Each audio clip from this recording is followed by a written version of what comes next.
Hi everyone. I am Koushik. I'm Dheemanth. I'm Veekshith. We are studying in grade 8 from Excel Public School, Mysore. You know, understanding place value can be tricky. We've been through it, right?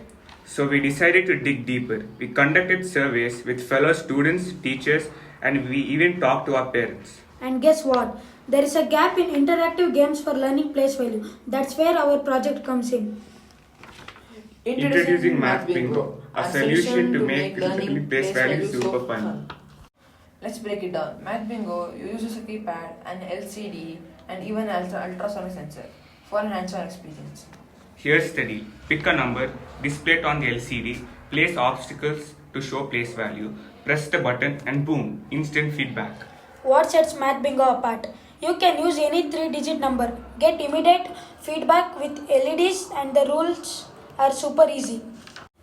It's like playing a game, but you're actually learning. The LEDs help you know if you're nailing it or need a little more practice. And you can practice with any number you like. How cool is that? MathBingo is not just for school. It's perfect for learning at home. Basically, anywhere you want to master place value and have a blast doing it. We all have contributed equally in all aspects of this project. Thank you.